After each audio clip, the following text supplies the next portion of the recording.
If you are here to talk about Benezia's death, you need not bother. She brought it upon herself. Don't pretend it doesn't bother you. She was your mother. She was. But she was not. I prefer to remember Benezia as she used to be, before she was corrupted by Sovereign's power. I blame Saren, and if I were you, I'd want revenge. We have enough reason to stop Saren. I do not need to add revenge to the list. Benezia chose her path, just as I have chosen mine.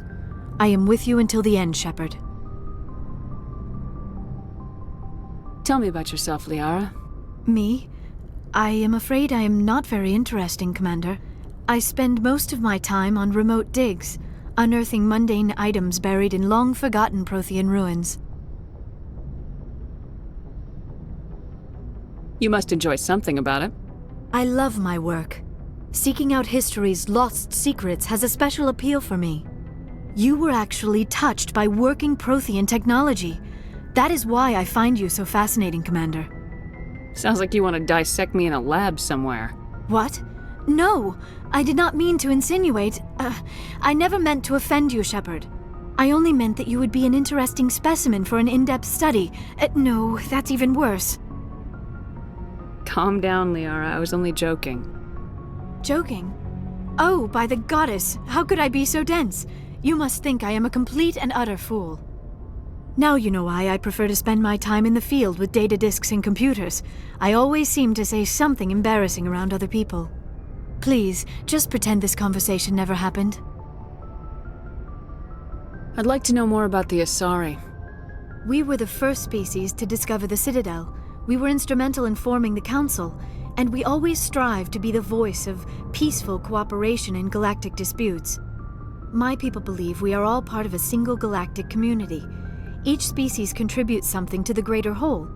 Although we seek to understand other species, it seems few of them seek to understand us. The galaxy is filled with rumors and misinformation about my people. Like what? Most of the inaccuracies are centered around our mating rituals. My species is monogendered. Male and female have no real meaning for us. We still require a partner to reproduce. This second parent, however, may be of any species and any gender. I don't understand. Your species can mate with anyone? Mating is not quite the proper term, not as you understand it. Physical contact may or may not be involved, but it is not an essential element of the union. The true connection is mental. Our physiology allows us to meld with other beings. We can touch the very depths of their minds. We explore the genetic memory of their species. We share the most basic elements of their individual and racial identities. We then pass these traits on to our daughters. It is how we learn to grow as a species and how we develop a greater understanding of other races. What happens to your partner after the union? Every relationship is different. Some unions are a single encounter with both parents parting ways afterwards. Others can be more long-term. Sometimes an Asari and her partner will stay together for many decades. You Asari live for 1,000 years. What happens when your partner dies? Few sapient species live as long as my kind. We have learned to take a philosophical approach to our unions. We do not focus on the inevitable loss of our partners. Instead, we enjoy the time we spend with them. And even after they're gone, a part of them lives on in us. The union is a connection that transcends both time and space. Do you know who Matriarch Benezia chose as her partner? She rarely spoke of her partner. Though I know my father, if you want to use that term, was another Asari.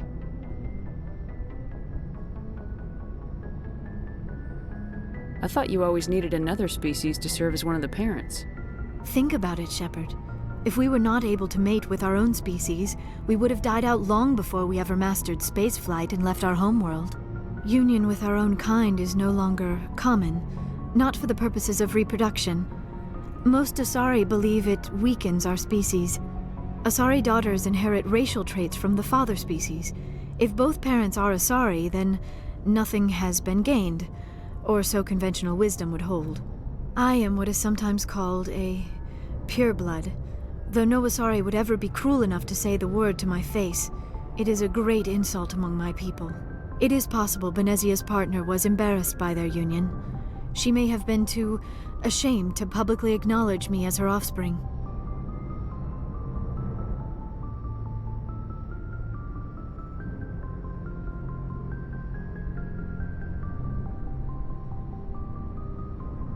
How could anyone abandon their own child? I cannot answer that. This is all speculation on my part. It is possible she wanted to be part of my life, but something happened to her before she had the chance. Benezia never spoke of her partner. Whatever happened, it caused her too much pain to dwell on it. She raised me by herself, though that is not uncommon. Many Asari raise their children alone, particularly if the father species is short-lived.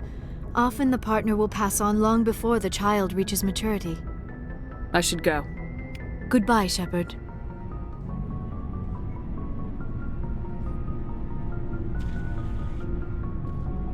Commander, do you have a minute? I always make time for my officers. Off the record, I think there's something wrong here. This Saren is looking for a lost mass relay to who knows where, but we can't get backup from the Council? Sorry, Commander. There's writing on the wall here, but someone isn't reading it. The Council doesn't want to believe anything's wrong. I'd call it human nature, but... I hear you. It just seems like a group that's been around as long as the Council should see this coming. I mean, it's funny, we finally get out here, and the final frontier was already settled.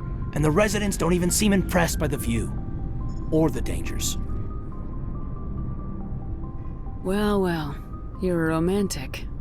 Did you sign on for the dream, Malenko? Secure a man's future in space? Yeah, I read a lot of those books when I was a kid, where the hero goes to space to prove himself worthy of a woman he loves, or, you know, for justice. Maybe I was a romantic in the beginning, but I thought about it after brain camp. Biotic acclimation and temperance training. I'm not looking for the dream. I just want to do some good. See what's out here. Sorry if I got too informal. Protocol wasn't a big focus back in Bot. Tell me about it. Biotic acclimation and temperance didn't last past the airlock. To the kids they hauled in, it was brain camp. Sorry, hauled in is unkind. We were encouraged to commit to an evaluation of our abilities so an understanding of biotics could be compiled. There are worse results of accidental exposure to Element Zero in the womb. Beats the brain tumors some kids grew up with. Is there some question about how you were exposed? My mother was downwind of a transport crash. It was before there were human biotics, a little after the discovery of the Martian ruins. It only gets iffy around 63 when Kinetics was running out of first-gen subjects. Until then, they'd relied on accidentals. A bunch of guys in suits show up at your door after school, and next thing you know, you're out on Jump Zero. You know of any intentional exposures for certain? No one knows. Doesn't mean they didn't happen. As big as the exposures were, it was hard to track down accidentals. It was different then. No one knew the potential, so there wasn't a lot of regulation. Anything Kinetics did was gold. I'm not saying they intentionally detonated drives over our outposts, but in retrospect, they were damn quick on the scene. Jump Zero's a long way from home. What was it like? The grand gateway to humanity looks a lot better in the vids. Anyway, this was supposed to be a casual debrief, not a bull session about stuff that happened years ago. We have to depend on each other in combat. I like knowing what kind of man I have at my back. I understand, ma'am. I won't let you down. You, make a habit of getting this personal with everyone? Of course. But I don't enjoy it with everyone. We'll talk again later. I'll need some time to process that, Commander. But, yeah, I'd like that. Commander? What's your opinion of the last mission? You mean the Rachni, right? They were dangerous, Commander. They proved that 2,000 years ago. I think it was a mistake to let them go. But that wasn't my call to make. It was yours. You know, you really should talk to T'Soni about her mom. She has to be hurting. Just saying, Commander. Do you have a few minutes to talk? One-on-one? Sure, I was hoping to get a minute of your time. Off the record. Is this duty-related, Chief? No, ma'am. Well, maybe. I know things are different aboard the Normandy, but I'm concerned about the aliens, Vicarian and Wrex. With all due respect, Commander, should they have full access to the ship? You don't trust their motives because they're not human. This is the most advanced ship in the Alliance Navy. I don't think we should give them free rein to poke around the vital systems. Engines, sensors, weapons. You don't trust the Alliance's allies? I'm not sure I'd call the Council races allies. We, humanity, have to learn to rely on ourselves. Standing up for ourselves doesn't mean standing alone. I don't think we should turn down allies. I just think we shouldn't bet everything on them staying allies. As noble as the Council members seem now, if their backs are against the wall, they'll abandon us.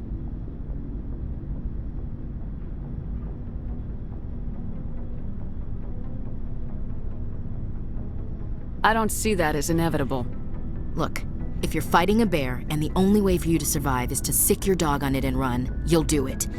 As much as you love your dog, it isn't human. It's not racism, not really. Members of their species will always be more important to them than humans are. These seem like deeply held beliefs, Williams. What made you think this way? My family's defended the Alliance since it was founded. My father, grandfather, great-grandmother, they all picked up a rifle and swore the oath of service. I guess we just tend to think of Earth's interests as our own.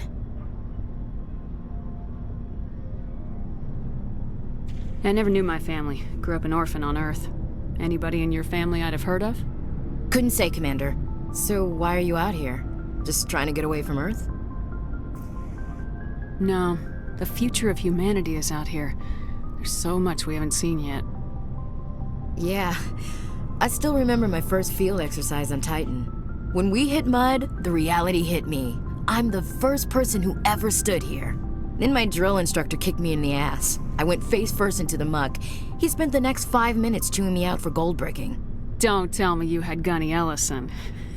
He's the only one who uses that word to describe shirking duty. Oh, Lord. You went to the Makapog boot camp, too? Yeah. Gunny Ellison's still reaming out recruits down there. Kicking ass and using words like inveigle and pusillanimous. All right, I can see where your concerns are coming from, Williams. But this is a multilateral mission. You're gonna have to work with aliens, like it or not. It won't be a problem, Commander. You say jump, I say how high. You tell me to kiss a Turian, I'll ask which cheek. I don't think kissing Turians will be necessary. You never know, Commander. Dismissed, Chief. Ma'am. Shepard, what can I do for you? What's your story, Wrex? There's no story. Go ask the Quarian if you want stories. You Krogans live for centuries. Don't tell me you haven't had a few interesting adventures. Well, there was this one time the Turians almost wiped out our entire race. That was fun. I heard about that. You know, they almost did the same to us. It's not the same. It seems pretty much the same to me. So your people were infected with a genetic mutation? An infection that makes only a few in 1,000 children survive birth? And I suppose it's destroying your entire species? I suppose it isn't all the same. I don't expect you to understand, but don't compare humanity's fate with the Krogan. I was just making conversation. I wasn't trying to upset you. Your ignorance doesn't upset me, Shepard. As for the Krogan, I gave up on them long ago. The genophage infected us, but it's not what's killing us. Are your people really dying? We're sure not getting any stronger. We're too spread out. None of us are interested in staying in our own system. Lots of species have left their homes and prospered. But they go to colonize new worlds. We're not settlers. We're warriors. We want to fight. So we leave. Hire ourselves out. And most of us never go back. What can you tell me about the genophage? Ask the Solarians if you want details. They made it. All I know, it makes breeding nearly impossible. Thousands die in stillbirth, and most never get that far. Every Krogan is infected. Every one. And no one's rushing to find a cure. Why don't the Krogan try to find a cure? When was the last time you saw a Krogan scientist? You ask a Krogan, would he rather find a cure for the genophage or fight for credits? He'll choose fighting every time. It's just who we are, Shepard. I can't change that. Nobody can. So long, Wrex. Shepard. Commander, nice work out there. I knew working with the Spectre would be better than life at CSEC. Have you worked with the Spectre before? Well, no, but I know what they're like. Spectres make their own rules. You're free to handle things your way. At CSEC, you're buried by rules. The damn bureaucrats are always on your back. Being a Spectre does have its advantages. Exactly my point. If I'm trying to take down a suspect, it shouldn't matter how I do it, as long as I do it. But CSEC wants it done their way. Protocol and procedure come first. That's why I left. So you just quit because you didn't like the way they do things? There's more to it than that. It didn't start out bad, but as I rose in ranks, I got saddled with more and more red tape. CSEC's handling of Saren was typical. I just couldn't take it anymore. I hate leaving. I hope you made the right choice. I'd hate for you to regret it later. Well, that's sort of why I teamed up with you. It's a chance for me to get off the Citadel, see how things are done outside CSEC. Either way, I plan to make the most of this. And without CSEC headquarters looking over my shoulder, well, maybe I can get the job done my way for a change. If getting the job done means endangering innocent people, then no. We get the job done right, not fast. Got it? I wasn't trying to. I understand, Commander.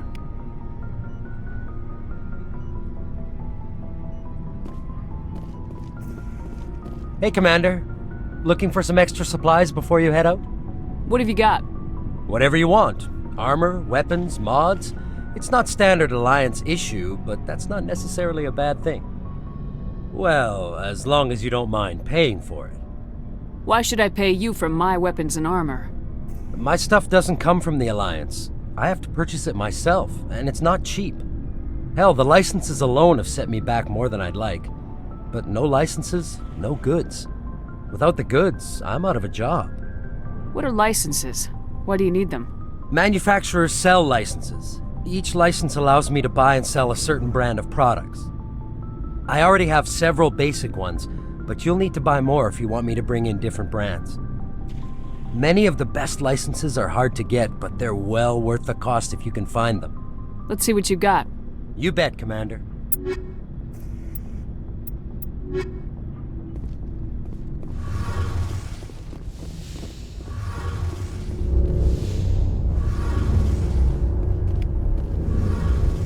Hey, Commander, you know that Quarian, Tali? She's been spending all her time down here asking me about our engines. I'll tell her to leave you alone. What? No, she's amazing. I wish my guys were half as smart as she is. Give her a month on board and she'll know more about our engines than I do. She's got a real knack for technology, that one. I can see why you wanted her to come along. I figured she'd be a real asset to the team. You got an eye for Tali, Commander, but I'm guessing that's not why you came down here.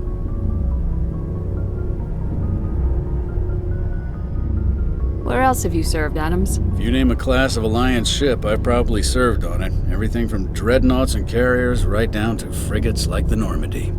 My last assignment was on the Tokyo, only a cruiser, but she was a good ship. Couldn't hold a candle to the Normandy, though. Fill me in on the IES stealth system. How does it work exactly? You can't hide a ship out in space. They emit too much heat and radiation, too easy for sensors to pick them up, unless you find a way to capture those emissions. So our stealth systems trap the energy we give off in storage sinks built into the ship itself. No emissions to give away our location. Eventually the sinks have to be vented. More than a few hours silent running and they overheat. Cook us inside our own hull. There's no way for anyone to detect us? A visual scan can still pick us up. Anyone looking out a window can see us plain as day. But you have to be pretty close to get an actual visual out in space. Most vessels rely on scanners. As long as the stealth systems are engaged, they can't see us. Not unless we accelerate to FTL speeds. Why doesn't it work with faster-than-light travel? Cranking up to FTL blue shifts our emissions, pushes them into frequencies too high to capture in the sinks. As soon as we make the jump, it's like setting off a flare. Sensors can pick up our location whenever we enter or exit FTL flight, but for short-range missions, our stealth systems are amazing, and we've got the only one. I want to know more about the Normandy. She's the best ship I've ever served on, probably the fastest vessel ever designed, and she's the only one using the new Tantalus drive core. What's so special about the Tantalus drive core? Proportionally, it's about twice the size of any other vessel. Not only are we faster, but we can run at FTL speeds longer before we have to discharge the core. Carry on, Adams. Aye, aye, Commander.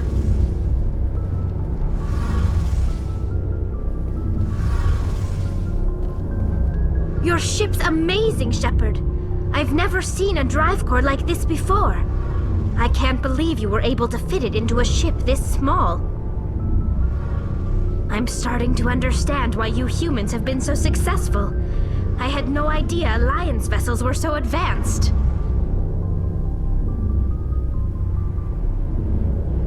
The Normandy's a prototype, cutting-edge technology. A month ago, I was patching a makeshift fuel line into a converted tug ship in the flotilla. Now, I'm sitting on board one of the most advanced vessels in Citadel space. I have to thank you again for bringing me along. Traveling on a vessel like this is a dream come true for me. I had no idea you found ship technology so interesting. It comes with being a Quarian. The migrant fleet is the key to the survival of my people. Ships are our most valuable resource. But we don't have anything like this. We make do with cast-offs and second-hand equipment. We just try to keep them running for as long as we can. Some of the fleet's larger vessels date all the way back to our original flight from the Geth. I can't believe your fleet's still using ships that are 3 centuries old. They're constantly being repaired, modified, and refitted. They aren't pretty, but they work. Mostly.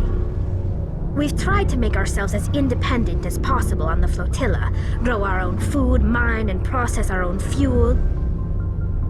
But some things we just can't make on our own. A patch to maintain the hull integrity requires raw materials we just don't have. That's why our pilgrimages are so important.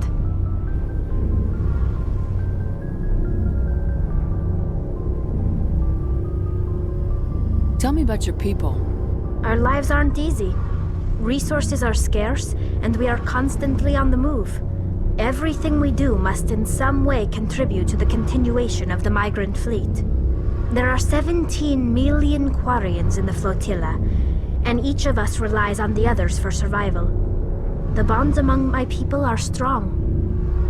Unfortunately, we have had to surrender many of the freedoms and civil liberties other species take for granted. What kind of freedoms? Well, it's illegal for parents to have more than one child. If our population grows too much, it would strain our resources to their breaking point. Of course, we also can't allow our numbers to become too few. If our population is in decline, the rule against single births is temporarily repealed. In extreme cases of population decline, incentives are even offered to encourage multiple births, though the Conclave hasn't had to take such measures in nearly a century. That's your government. The Conclave is our civilian branch of government. Each ship can elect a representative to serve on the Conclave and make decisions that affect the fleet as a whole. On matters that affect an individual ship, however, the captain has the final say. It's a tradition that dates back to the early days, when the fleet was governed by martial law. Fortunately, most captains nowadays are smart enough to have an elected council from their crew to give them advice and guidance. So the ultimate power rests with elected officials? In practice, the Conclave and the respective council for each ship tend to set the rules that govern our daily lives. But in theory, we are still under military jurisdiction. The 5 top-ranking military officials in the fleet serve on the Admiralty Board. These 5 have the power to overrule any decision by the Conclave in case of emergency. To do so requires unanimous agreement among the Admiralty, and they can only do this once. After that, the entire board must resign their posts. It's a safeguard that served us well. In nearly 3 centuries, the Admiralty Board has only overruled the Conclave 4 times. I want to know more about the pilgrimage. When my people reach maturity, we leave our birth ships and seek acceptance with a new crew. It's necessary to maintain genetic diversity among the fleet. But no ship wants to accept someone who will be a burden on them. So, to prove our worth, we embark on a pilgrimage. We set out alone, leaving the flotilla and our families behind us. We only return once we have found something of value we can bring back to the fleet. This is presented as a gift to the captain of the respective ship we wish to join. If the gift is accepted, we are welcomed into the crew. Can a captain choose to reject the gift? That doesn't happen often. Most captains are eager to increase the size of their crew. It increases their own standing in our society. Even when a gift is not particularly valuable, the captain usually accepts it out of a sense of tradition. However, there is a stigma to presenting a substandard gift. It's not the best way to make a good impression on a new community. Most pilgrims don't return until they find something worthwhile. I can't believe they just send you off alone. It's not like they just cast us out. Before we leave, we are given lessons in how to survive outside the flotilla, and given gifts to help us on our journey. We also receive implants to fight off sickness and disease. Generations of living in an isolated and highly controlled environment have left our immune systems weaker than most. By the time we leave the fleet, we are well equipped for the pilgrimage. This is a rite of passage for all Quarians. If it were dangerous, our numbers would suffer. Virtually every pilgrimage ends with a triumphant return and the ritual presentation of the gift to one of the fleet's captains. I want to talk about something else. Like what? I want to know more about the Geth. I doubt I can tell you anything you don't already know. It's been almost 3 centuries since they drove my people into exile. All I know is the story of their origins, what they were when we created them, and how they turned on us. Interesting. The Geth were originally created to serve as an automated manual labor force. Initially, their intelligence was as limited as any VI. Over time, we made small modifications to their programming to allow them to perform more varied and complex tasks, bringing them closer and closer to true AI status. How come the Council didn't step in and stop you? This wasn't true AI research. We may have been skirting the bounds of the law, but we never did anything that was actually illegal. The changes were so insignificant, so gradual, that we were able to control them. Or so we thought. But one thing we underestimated was the power of the neural network. 1 million Geth thinking simultaneously created an inherently unstable matrix. So the Geth share brainpower? Many of the Geth's logic systems were designed to work in concert with other nearby Geth. Basically, the more of them you have in a group, the smarter they are. So there's some sort of group consciousness? No, nothing like that. They cannot share sensory data or information. Their programming cannot handle that much simultaneous input. Each Geth maintains an individual awareness and identity. The neural network only operates on a process-based level. It's basically the synthetic equivalent of a subconscious. But when they're in close proximity, they can coordinate low-level functional processes, freeing up more capacity for original or independent thought. What made them rebel? As we built more and more Geth, their effective intelligence became more sophisticated, more abstract. One day, a Geth began to ask its Quarian overseer questions about the nature of its existence. Am I alive? Why am I here? What is my purpose? As you can imagine, this caused a near panic among my people. What did you do? It was inevitable the newly sentient Geth would rebel against their situation. We knew they would rise up against us, so we acted first. A general order went out across all Quarian-controlled systems to permanently deactivate all Geth. The Geth responded to this order violently.